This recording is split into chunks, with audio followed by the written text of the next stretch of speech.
Now I'm going to hand over to Andrew Cinnamon. Excellent. Well, good afternoon, everyone. I hope everyone can hear me okay. Now, let me just give the usual health warning that I'm no expert in all this, but we're all learning in the School of Christ together. But this is my lived experience of what it's like to minister and hopefully to be faithful in this rural multi-parish benefice. Now, this sort of ministry might seem quite daunting, but it is possible. And of course, the vast majority of this country today, this is what rural ministry looks like. And of course, if we abandon these areas, we leave vast swathes of the population without a solid, faithful gospel ministry. Most of the other denominations have closed their churches years ago, and it's the Church of England that's still in these places. Now, let me try to give you a little bit of a picture, a context of where I am. I came to Lechlade in Gloucestershire 13 years ago as a team vicar, as part of the South Cotswolds team ministry. At that time, it was a single parish, single church, and of course, those are quite rare these days. Soon, 2 other parishes were added on to me. And of course, we all know the trend is towards further amalgamation and even larger multi-parish benefices. We are aware of benefices with maybe 15, 20 parishes in them. That's not unheard of. But here in the South Cotswolds team ministry, we have 21 churches with 4 stipendiary clergy. That's, of course, with a full complement, and that's not always the case. Now, Lechlade is a market town of 3,000 people. It's located where 3 counties meet in Gloucestershire, Oxfordshire, and Wiltshire. The 2 smaller villages each have a population of about 200 or 300. Because we're right on the River Thames, we are at the centre of quite a lot of leisure facilities. The Cotswold Water Park, lots of lovely boating, lots of lovely Cotswold villages. But of course, there are also pockets of rural deprivation. We see drug crime. It's a much more mixed picture than many people think in this area of the South Cotswolds. Now, in Lechlade Church, there's a centre of operations, if you like, for the benefice. We have 3 services every Sunday. As in many places, the 8 o'clock BCP communion service with maybe 10 or 12 lovely, faithful people. 10 o'clock is the main family service. We get maybe 70, 80, more informal, but we still have a monthly communion service with a choir. And at 5 o'clock, it's evensong with maybe 15 to 20 each week. So that's the picture, that's the context of which I am ministering in. But we do need to be honest about our struggles. If I'm honest, over 13 years, it has been a roller coaster of a ride so far. And I'm so grateful to God for bringing me and my family through many difficult times. It's not easy to turn around an established parish church with a grade 1 listed medieval building and trying to secure an evangelical ministry for the future. It's not easy to cope with the feelings of guilt that we're not doing enough. It's not easy to keep plodding on, to persevere and to resist that niggling temptation simply to give up gospel ministry. So we do need to choose our battles wisely. Which hills to die on is crucial. One crucial issue I faced in Lechlade was changing the pattern of worship at the main services, and perhaps that's been the most difficult change over the years, because we have to believe that music, the setting of a service, says something about your theology and what's important to you. In 2011, the Robed Choir sang at 3 out of 4 of the main services every month. Now that's 1 in 4. Think long term. You will lose some battles and it hurts. Sometimes you will want to give it up. You want to go home after a really difficult meeting or PCC, have a rant, throw your toys out of the pram, have a stiff whiskey, have a weep. But maybe sometimes we just need to take a deep breath, wake up the next morning, think long term, and carry on. We also must be prepared to face down opposition and not avoid that necessary confrontation. When I first started about 12 years ago, a group of elderly parishioners invited me round to their house, and they simply said, "Vicar, we just want you to know that if you get rid of the pews, we will stop giving to the church." It really was quite as blatant blackmail as that. And it's quite straightforward. You need to call their bluff, carry on the plans for reordering of this grade 1 listed building, And this year, we finally got permission from the DAC and Chancellor to go ahead with this reordering. That is a battle worth fighting. And when I look back upon that meeting now, I can say I've now outlived all but one of those people who was at that meeting. Sometimes longevity means you can actually outlive those around you. But we do know that revitalization ministry in this multi-parish setting can take its toll. It can be grueling. I can see why the average length of incumbency in many places is now 5 or 6 years. It is hard to stay the course and to really be committed to changing the spiritual DNA of a parish church. So in all this, I have two big aims or goals. One is long-term gospel faithfulness and fruitfulness. Keep on going. Keep on being faithful. Pray that God would bring the fruit. And the second key aim is that when I leave, they will want another evangelical vicar and a straightforward evangelical ministry. So we do need help. It's very easy to become swamped with PCCs and annual meetings. It's hard being governor of 2 Church of England primary schools with all the baggage that comes with that. We know that there's huge mental health and well-being issues for the clergy, especially in these big rural multi-parish benefices. I've seen so many clergy burn out, crash under the pressure, and leave the post after 2 or 3 years. And I must say it's hard for my wife or my children when their dad is publicly attacked at an annual meeting or on social media. These things hurt us, and it's hard to keep on going. It's hard when we see the disillusionment and anger at the national church, and that affects us, that impinges upon our ministry here. So let's just go into a few pointers. Now, I know most of these are obvious, but it's things to think about and to pray about in our ministry. First thing, love and cherish your church officers. It is not easy to find good people these days to be wardens, PCC secretaries, and treasurers.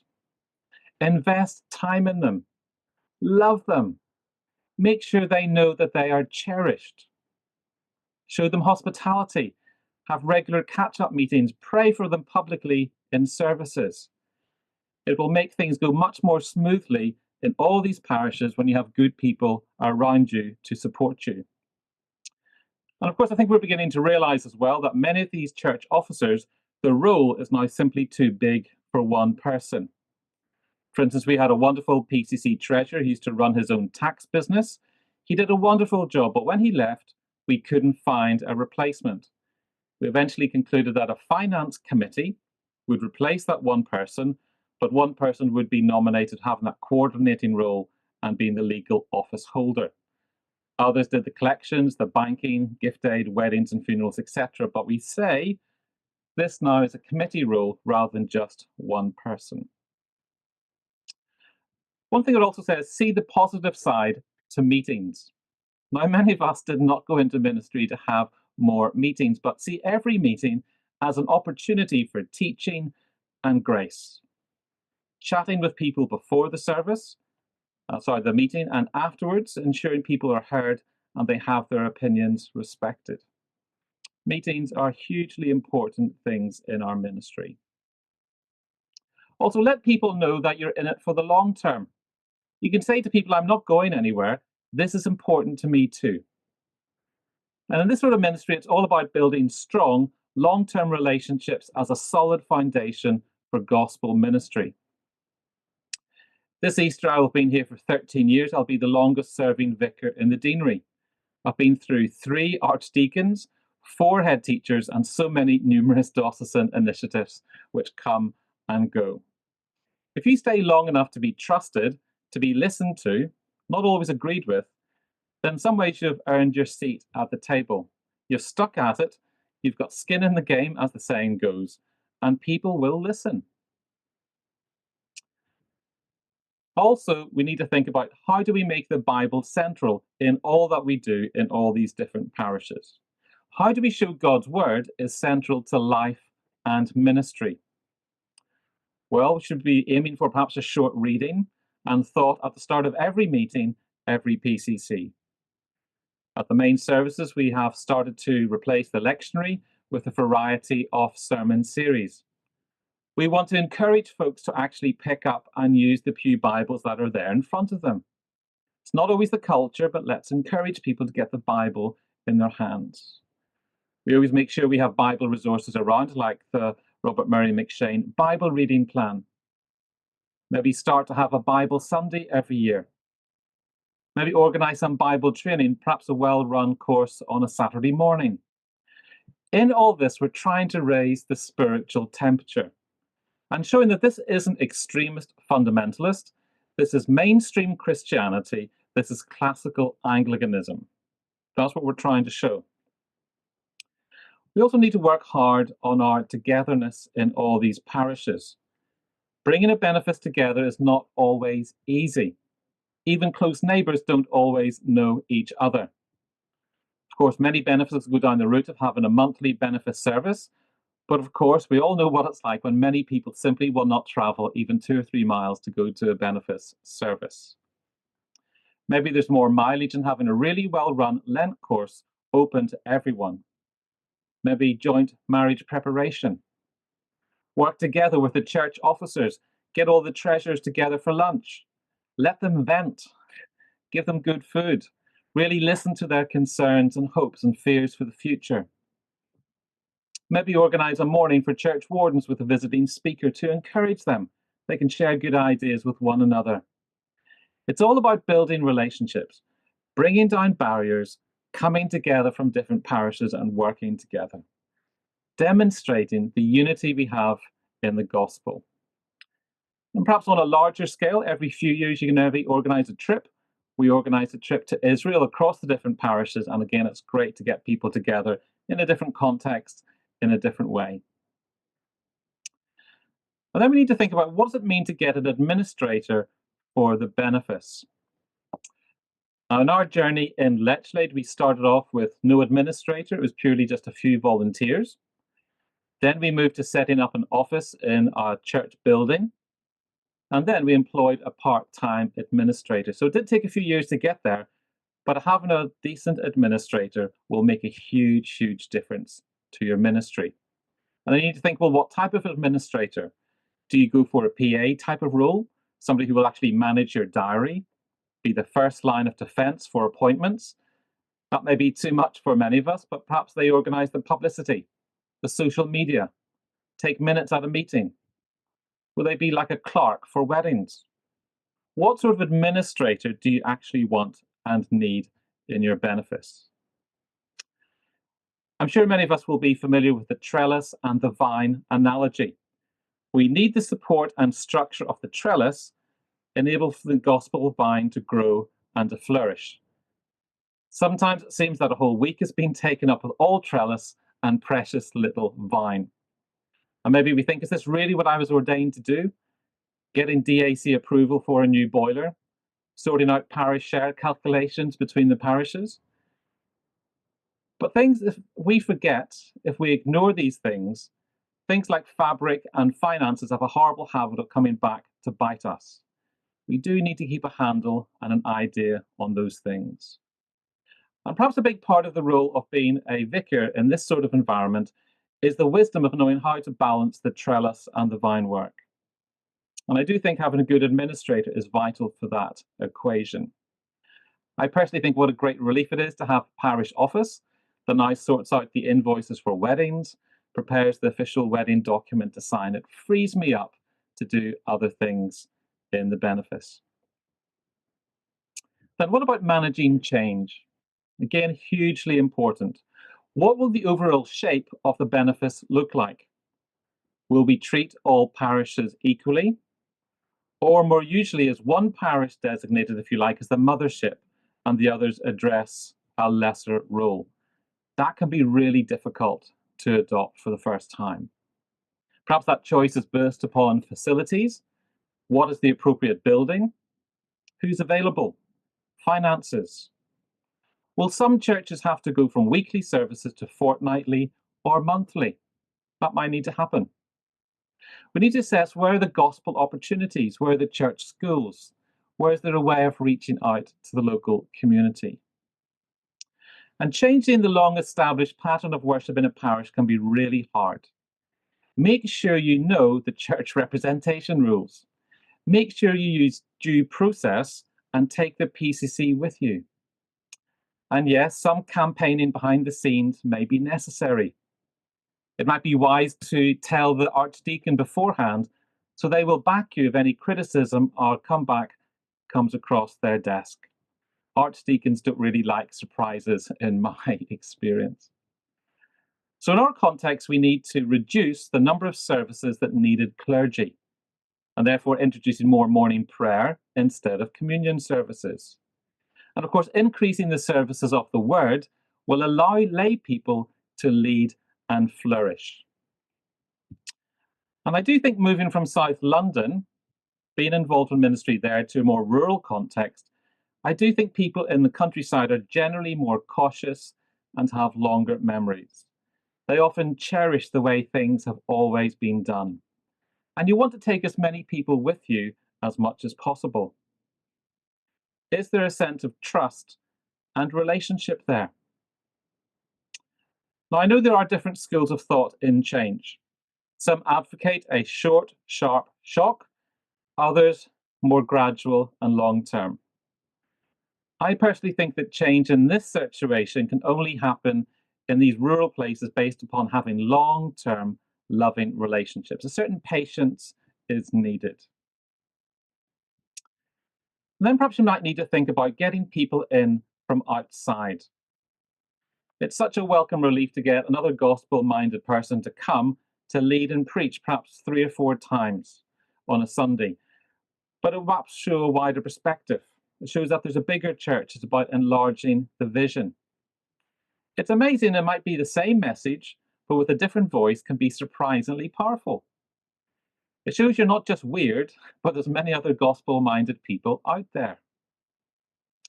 My aim is to have 1 or 2 Sundays in every 4-month rota period with other people leading and preaching. So I can ask clergy friends, people linked with the training course. We had Matt Searles, for instance, used to lead a training course in Oxford. That was great.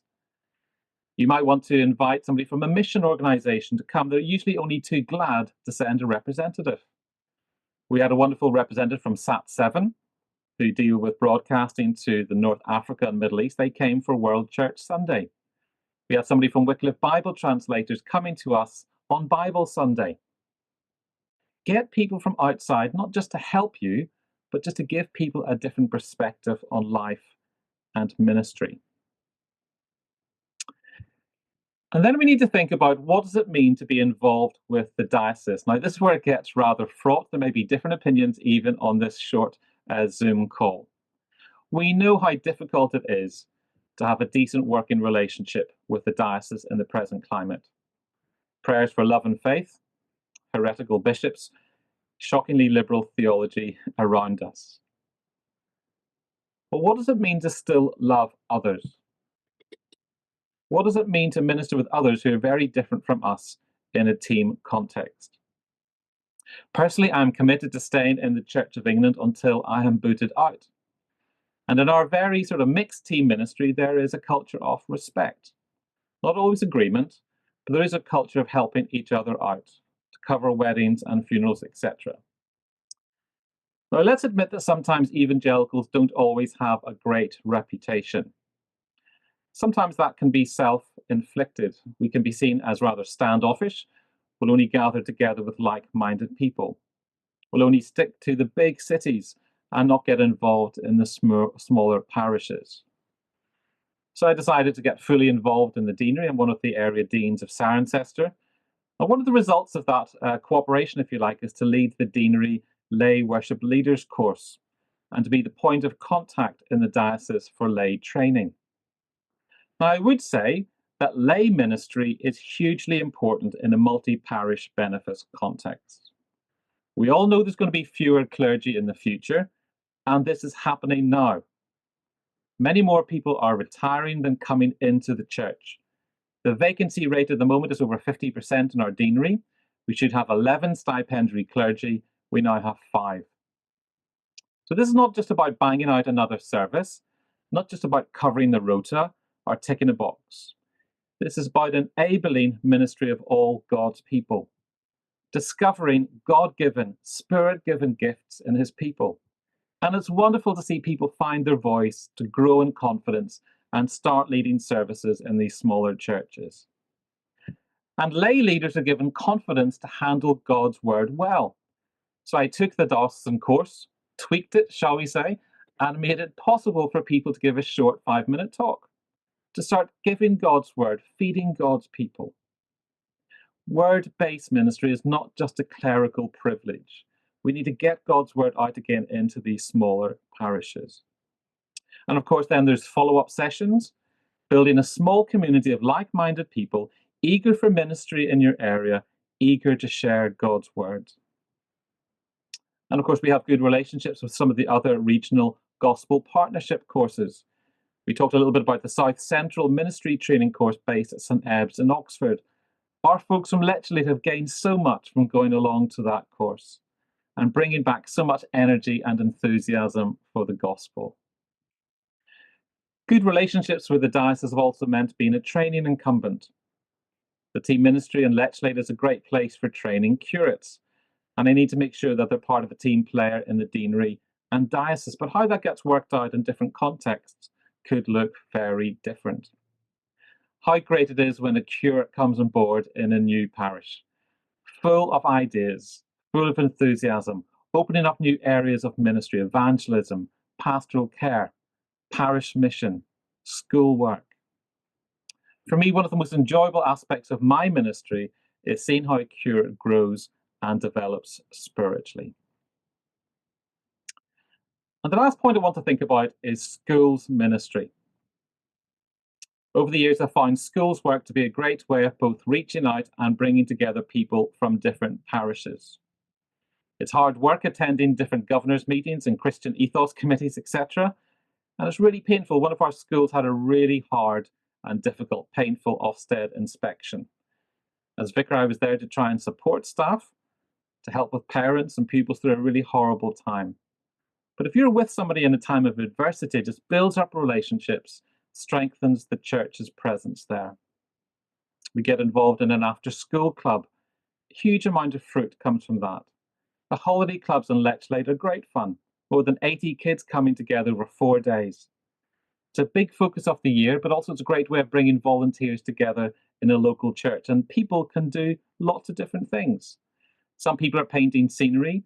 Some people are serving refreshments. Other people are up front, leading, helping with the music, etc. Building up a relationship with schools, parents, and community. And only in the past few years, we've seen a wonderful process where a child has gone to holiday club.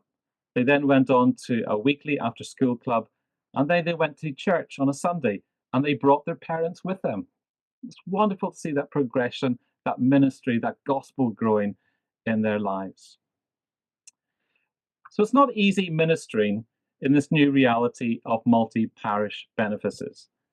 But in God's grace, it is possible to be faithful and fruitful and to secure the long-term future for the parish gospel. I'm going to just touch very quickly on those 10 areas you might want to think and pray about when we break out. Love and cherish your church officers. See the positive side to meetings. Let people know that you're in it for the long term. Make the Bible central. Work hard on togetherness. Try to get an administrator for the benefice. Focus on managing change well. Get people to come in from outside to help you. Consider carefully your relationship with the deanery and with the diocese. Think about the strategy of schools ministry. And let's pray that God would once again have mercy on this country. He would pour out his Spirit. We would see a great turning to Christ, and that he would revitalize and strengthen his church. And I pray that would happen in God's name. Amen. Thank you, Andrew. I've had a few questions that have come in, so I'll go through those. If others want to put questions into the chat to me, please do. And if not, there's one or two things I'm sure I can think of as well. So let me, the practical one, please can we get your notes from this? Well, there we are. I should leave you to Easy. sort that out with Tony. But one or two practical ones. The Machine, you mentioned Machine Bible plans that you have out in some of the churches. One question was, which one do you use to plug in your parishes? And the person put it in says he used to use the more precious than gold plan. So do you have like a physical plan that you put in people's hands? Yeah, we have a physical plan. It's the one which has a little introduction by J. John, and it's got a really nice little sort of biography of McShane, his ministry, why it's important, how you can do it. So it comes in maybe sort of 5 or 6 pages, and I think it's produced possibly by the Good Book Company and through J. John's ministry as well. So we get those, and we absorb the costs, and therefore we give them out free. Lovely, thank you. And another question on having the one church as the mothership, which is often common, I think, in multi-parish setups. I mean, I've got 5 churches, and one is certainly much bigger in terms of village than the other. It's about 1,000. So, I mean, how do you do that? Was that something you inherited? Was it something you had to move towards? How did you handle the upset in the other churches, the daughter churches that would be around? For me, I think it was just a very, very straightforward conversation with the other church wardens and the smaller church. And you say, well, Lechlade is going to take up most of my time and attention. There's 3 services every Sunday, a much greater number of people with more issues, more things need to be done. And the reality is I'm only one person, and I will be spending most of my time in Lechlade. So I think it's clarity. People need to know they're not going to see as much of you as perhaps they would like. And the reality is, as you're spread more and more thinly, we also need to say that having a visit from the vicar is not the only thing that's important. Having a visit from a lay person is equally important. And let's try and take the vicar off a pedestal and say that just the vicar doing something is not the only thing that matters. Other types of ministry are more important. So thank you. And so hopefully whoever it was who put that up give you some ideas. And the curate, you mentioned a curate. Somebody was almost like a desperate cry for help came into the chat. When did you get a curate? How long did it take? It took about 5 or 6 years to have perhaps the confidence of the diocese to say, we will give you a curate. So it did take about 5 or 6 years, and it was a long time conversation with the DDO, with the bishop, and just trying to say, well, I will get involved in other deanery and diocesan activities. I won't be a lone ranger. This person will also be used in the wider team, and actually it's a great place to come. I also did a little bit of background as well. I sort of tried to find a nice house for a curate, and then sent the diocese the link to say, you might want to think about buying this property. This might be a suitable one. So sometimes you have to present the case. You have to do a little bit of working out, a little bit of homework, and ideally get the support of other clergy and the area deans around you to say, we very much support, Andrew going forward with this. And in one sense, I suppose you can say that that's also a result of the standing you've built with the diocese yourself of being involved and showing that you're not, you don't bite. That's right. That kind of, Yeah. All sorts of questions out. Somebody who's interested in, I'll read the question. Could you briefly clarify how many churches you have under your care and what the structure is? Is it a PCC? Is it a DCC, a district church council, or is there a joint council? I mean, how? And you're in a team, obviously, so I suppose that complicates things further. Yeah, so it gets confusing because the South Cotswolds Team Ministry has 21 churches. That's broken down in an informal relationship between us. So I look after 3, somebody else look after 5, somebody else looks after 7. There is a team council, but that doesn't really meet very often. And usually the diocese want us to meet a little bit more often. But the reality is that sort of, if you like, team network has been taken up and subsumed into the deanery. So when we sort of do deanery plans, when we try to work out how we coordinate ministry, in effect, that's taking some of the load off the team ministry council. Because the last thing you want to do is do PCC business, council of the team, then the deanery, then the diocese. You really don't want to put an extra layer of management into that. So yes, we have one team ministry.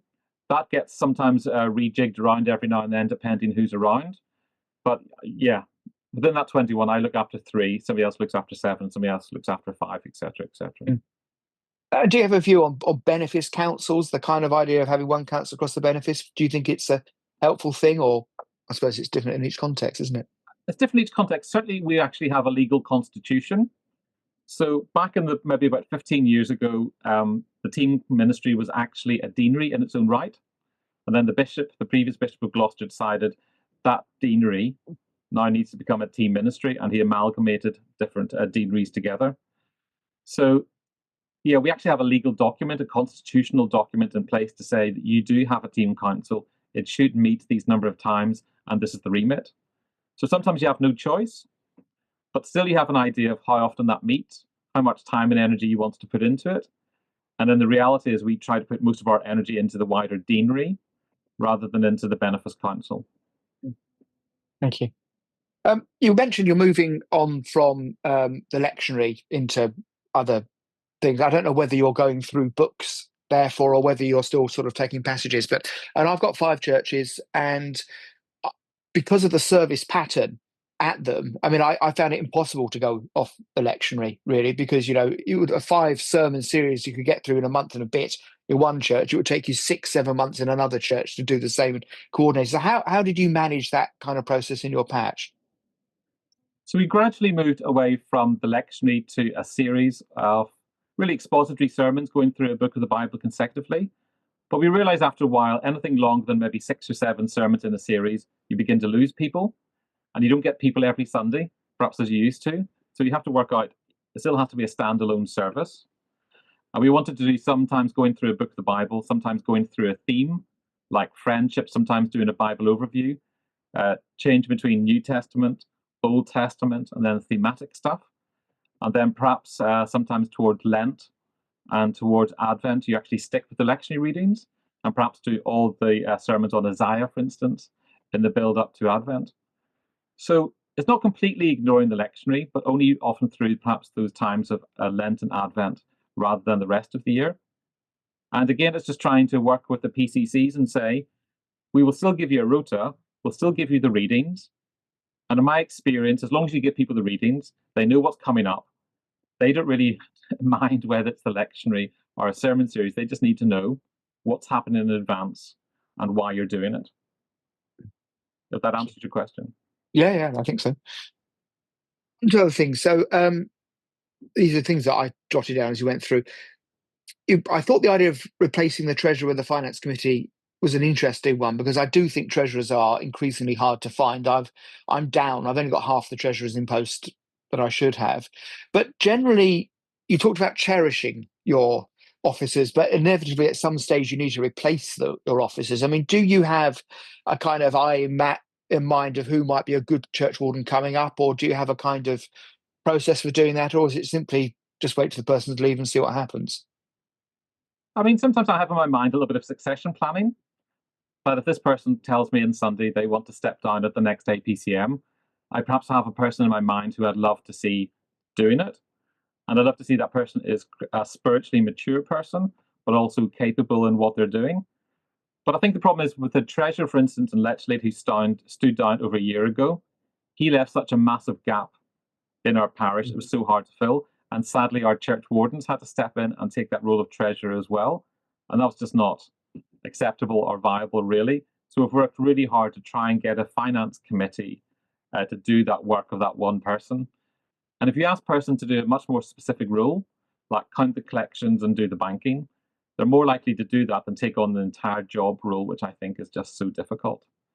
So I think a lot of churches are beginning to go down that route. And I just find it really difficult now to find really good people who are willing to be parish officers. It's not easy to find these people. And sometimes when you find that person and they stay on for a good number of years, it's absolutely worth their weight in gold. Cherishing our church officers is just really important, I think. You mentioned as well getting other people in, lay people in to take services, and I'm just thinking, obviously, there's quite a high level of trust in that, because just because somebody's been in the church a long time or is a warden doesn't mean anything much. And I'm also conscious of the fact that on certain Sundays I'm thinking of Christmas, I'm thinking of Easter, that the church wants to see their vicar in that service because it's seen as the main services. So, I mean, how do you handle that sense of finding or identifying the people you can trust, perhaps turning down offers from people that you might rather not be preaching in your churches, and also that sense of around, let's pick on Christmas, but kind of being present across the benefice at Christmas? Again, it's trying to get across this relationship that lay ministry is not a poor alternative to having a vicar there.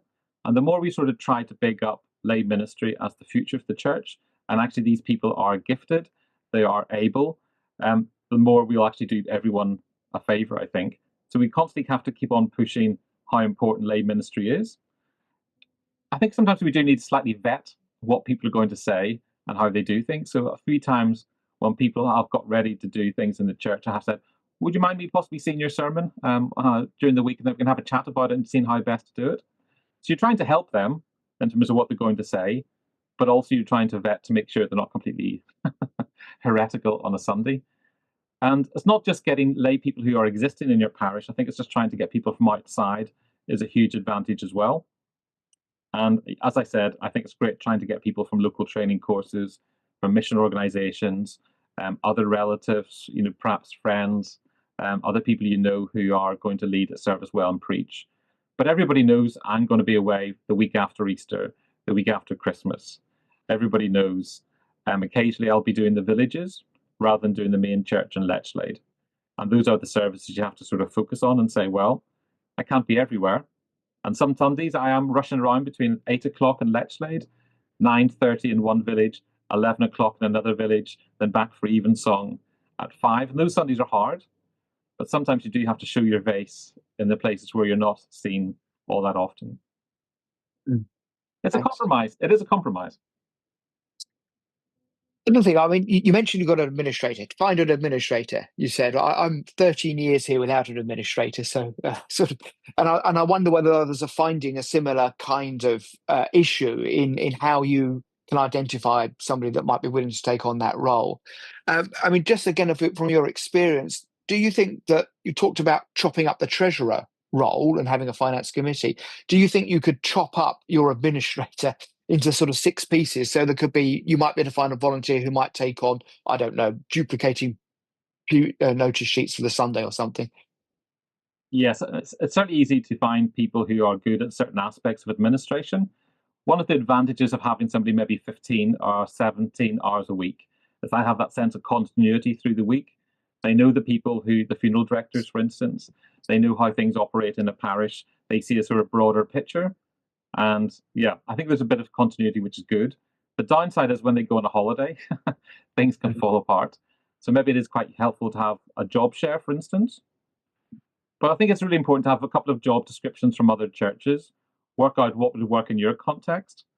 So, for instance, near us, the biggest town is Cirencester, and I know the vicar there has a PA as an administrator, and she literally organises his diary. If you want to see him, you go through the PA. She is the first line of contact. I could never deal with that. So I'd like to manage my diary myself and to have an administrator in a more traditional role. And I will see her once or twice a week to make sure that things happen. So if you're going to go down the administrator route, which I think people should really think about, be really careful what sort of administrator you're thinking of. Thank you. Perhaps just before we I'm giving an opportunity for people to give some more questions. So the last thing I'm going to ask you to do, Andrew, is just to give us your 10 points again, just so that it's fixing people's minds, just to warn you of that. But before that, I've got 2 church schools, you've got 2 church schools. And at one stage I was chairing both church schools, one of which is an academy. So there was a lot of time that got sucked into that kind of stuff. And yes, you're there, you're with the governing body, you're there with the staff. So there's opportunities there, obviously. But I'm just wondering how you strategize your time with your church schools, because there are some things which are going to be less productive than others. And how have you managed to sort of juggle those schools? I suppose it's trying to have a really good conversation and a very open conversation with the chair of governors and with the head teacher to say what's possible and what's not. And well, I'll try and do a worship, lead worship, once or twice in each school each term. I can do some full governing body meetings, but sometimes it clashes with the PCC. So as long as they know in advance and they realise you're being stretched in lots of different directions, and as long as you sort of manage expectations. But for instance, when this really bad Ofsted inspection happened, some ways you do have to sort of down tools, go there and try and sort of pick up the pieces and try to encourage people, because it's just devastating for some of these small schools when they get a really bad Ofsted inspection. And they're the work of pastoral care, standing alongside people, with the chair of governors in floods of tears, with a head teacher, absolutely distraught. You do have to be there and try to love people and try to say, well, I'm not going anywhere. I will try and help you through this. And that's going to be a really hard 18 months, to see a school through that. So I think it's just trying to manage expectations, have a good working relationship with the chairs and with the head teacher. I did say to my one school, when they asked me to be chair, I said, sorry, that's just one step too far. I just cannot give the time to be that. So I'm absolutely in awe of people who can actually be chair of governors in one or two different places. I just couldn't do that. Very wise. So, got another question popped in before you summarise again. Is each of your three churches a separate parish with its own PCC, finances, etc.? If so, have you been tempted to combine them into a joint council? Yes, there are three separate parishes, each with a separate PCC. Yes, I've tried to combine them. It hasn't worked yet. And usually it's money. Therefore, they don't want to share their money with someone else. It's just that basic lack of trust. So one of these small churches actually has hundreds of thousands in terms of reserves, even though it's a really small little church, and they will not want to share that. In another place in the team ministry, some churches have gone down that route. They have combined PCCs, but then they got the worst of both. They also decided to have a separate finance committee for each church. So you have one PCC, but then separate finance committees. And that to me is just as bad as having lots of separate PCCs. So amalgamation isn't always an easier job. I think your comment of having one small church with a lot of money echoed with the person who asked the question. And I've got one of those as well. Tiny church, parish of 140 people, and the church reserves there are 185,000. So there we go. The reality is you cannot force a PCC really to do something they don't want to do. And in the Church of England, in its wisdom, a PCC has so much autonomy. It has so much independence. It's very hard to get them to do anything they don't want to do. Thank you, Andrew. Andrew, perhaps if you could just finish off again, just give us those highlights, those headings once more, and then Tony, I shall hand back to you for the next bit. Sure, yeah. Okay. Love and cherish your church officers. Try and see the positive side to meetings. Let people know that you're in it for the long term. Make the Bible central. Work hard on togetherness. Do try and get an administrator and work out what that means for you. Spend a bit of time thinking about how to manage change. Do think about getting people in from outside. Consider carefully your relationship with the diocese. Then just think about the importance of schools ministry. Yeah.